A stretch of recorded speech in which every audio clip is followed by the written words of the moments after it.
Akasbani Imphal Nayani Devi na pau pajari ahanbada maruai ba pau NIA na raja uhumda thibo bagi thabak chathabada khuju kulai lalon badab chena bani haiba mioi mari phare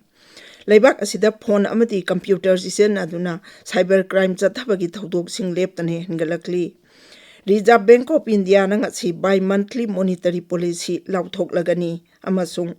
Sri Lanka da nunglei nungsit ditwana sian khiba migi masing jamri marfutaruk sukre mioi chahumni phumato hina thiba khangdana leiri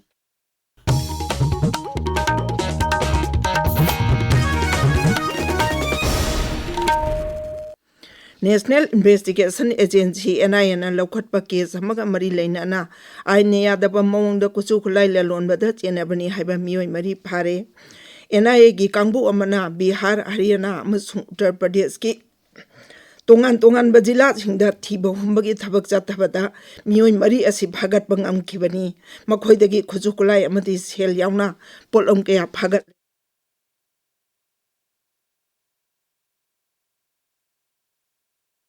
Amaromda Jammu Police na mioi taruk lupa koti kuntra henbagi heroine amadi kusu khulaiga konana phare pharaba mioi singa dhungang ko hilaina aine yada mamongda kusu khulai amadi drug ki polam sing lalon tik tobagi sabakta chenaba mioi singni makhoidagi heroine gram manga hena phagatle amaromda NCB amadi CRPF ki apunba kangbuna Sathakiba operation da transnational drug syndicate nipan methamphetamine kilogram manga gram jamapan ga konana ajol dagi phare Leibak asida phone amadi computer season aduna cyber crime chathabagi thodok sing leptana engalagli National Crime Record Bureau na English singani kulumdoi da phongkhiba report amagi matung ina haukiba chahi singani kunmathoge yengnabada Bharata cyber crime gi case listing kuntromdoi hena report tawkhi English singani kunmathoi phawada leibak asida cyber crime gi case listing yakhaini thoi hena thengnakhi English singani kunumdoi phawgi manungda hairiba case asi lising mari phutaruki mathakta report tawkhi Kendra gi Griha Raja Mantri Bandi Sanjay Kumar ngarang Raja Sabha da pikhalakkiba aiba paukhum amada hai leibak asigi awang thangba mafam singda leiriba raja sing maru oina Punjab Haryana amasung Himachal Pradesh na chingba raja singda cyber crime gi case sing toina thopa thengnari English ngani kulhumdoi phawada Haryana da cyber crime gi case chatet yankhaimathoi Himachal Pradesh da chamakuntare report tawkhi Union Territory taruki manungda Delhi gi awang thangba sarukta leiriba mafam singda cyber crime gi case samri gi matakta thengnari Jammu Kashmir da chama marifu manga amasung Chandigarh da case kulhumdoi thengnakhi Mamang thadagi Indigo flight service singda apan bagaya leirakpana passenger singda khudong chadaba mayok narabadagi Civil Aviation Mantralaya yauna mifam amba pangthokre Civil Aviation gi Director General DGCA na kaukhiba mifam aduda Mantralaya asigi makok thongba official sing Indigo gi official sing saruk yakhi Panba yabadi nongmada Indigo gi flight journey rom cancel tawrakpadagi miyamda khudong chadaba kaya mayong anakhibani DGCA gi warol matung ina flight cancel tawbagi wathok asi anowa flight duty time limitation chanaba horakpadagi ni masida crew member sing sindok sinjin tawba amadi ningthamta changlakpagi tongan ba thabak singda ahoba lakpadagi khudong chadaba asi mayong narakbani haina Indigo gi maikaidagi phongdokli maram asina makhata na numit Karani flight cancel tawbagi khudong chadaba mayok narakpa yai hairi DGCA gi maikaidagi su thengnariba khudong chadaba sing adu kokhanaba paikhatpa yaba thorang sing athuba matamda paikhatba khanghankhre hairi amaromda Manipur gi oina su flight duty time limitation gi anoba chana kanglon lakpa asina maram oiraga tongan ba airline sing maru oina Indigo airlines gi flight sing paibagi matam thengthaba natraga cancel tawrakpa yai haina Imphal airport ki maikaidagi phongdorakli asigumba khudong chadaba thorakpa matamda passenger singna mari lainaba airlines amadi airport ki ground staff singda ningthina pau phongaduna paikhatpa yaba thabang sing paikhatnaba khotnabada mateng pangbiyo haina Imphal airport ki maikaidagi appeal tawrakli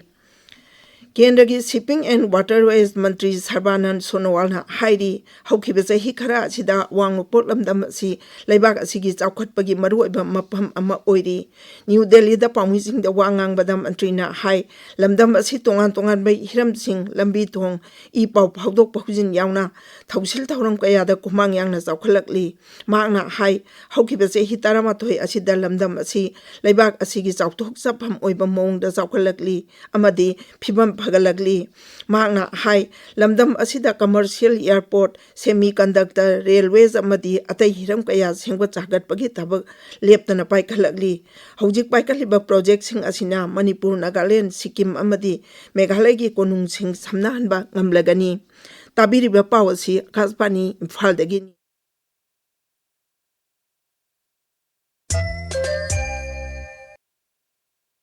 Reserve Bank of India RBI nangasi bi-monthly monetary policy lauthok lagani RBI gi monetary policy committee na numit uni chopna khana nainarba matung dangasi ayu bi-monthly monetary policy asi RBI gi governor Sanjay Malhotra na lauthok na lepkhibani policy asi ki manungda sendoi gi changa tarapa yaba tongan bai hiram kun mangarom yauraba yai hairi hiram asi gi matangda RBI gi governor Sanjay Malhotra na hai monetary policy committee na tongan bai hiram kun mangada sendoi lobagi chang chada manga dasmik ani manga hantha naba warip laure makna hai. The MPC voted unanimously to reduce the policy repo rate by 25 basis points to 5.25% with immediate effect.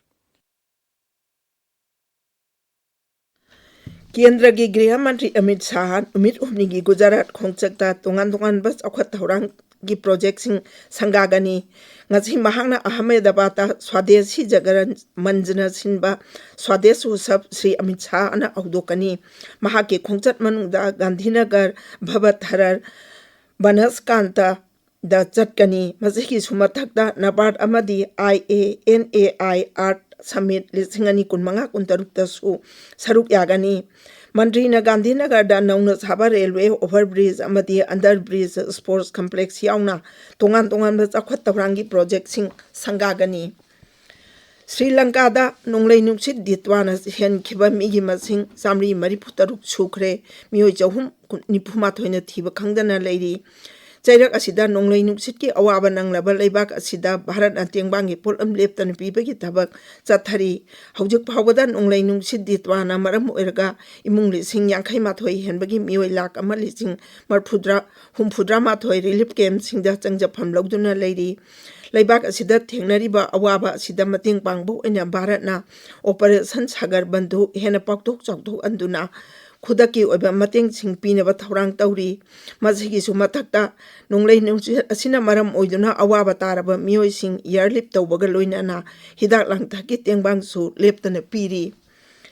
Pradhan Mantri Narendra Modi amasung Russia ki Rashtrapati Vladimir Putin nangasi New Delhi da leibak ani gi chakhwat tawrangi oiba wari hanagani Kulumdoi suba Bharat amadi Russia ki chahi gi mifam saruk yanaba arang New Delhi da thunglakibani mahakpo Pradhan Mantri Narendra Modi na taramna okhi ngasi pangthokadoriba mifam asida tongan ba yana che kaya sahi tawnaraba yai madugi manungda lalol itik sel thum haksel siksha kala sanskriti amadi media gi matang yauraba yai hari Russia gi luchingba sina Rashtrapati Draupadi Murmu gasu ngasi numidang wairam unagani Panba yabadi Pradhan Mantri Narendra Modi amadi Rashtrapati Vladimir Putin hokhiba chahi taramathoi asida taramapan lak unakre Malemgi leibak singi manungda Bharat pu quantum economy da mangjil thaba leibak ama ohenaba thorang yawa Niti Ayog Frontier Tech Hub ki road map phongkhre aroibada maruoiba paw amo NIN Raja Umda Thibo Humagi Tabak Chatabada Kuzukulai Lalonbada Jenabani Haiba Mioi Mari Pare Laibak Asida phone amadi computer season aduna cyber crime chathabagi thodok sing leptane hengalakli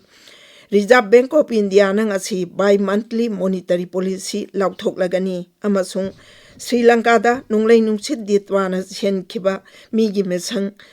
samri mariputaruk sukre mioi chawum ni phuma toina thiba khangdana leiri paulujani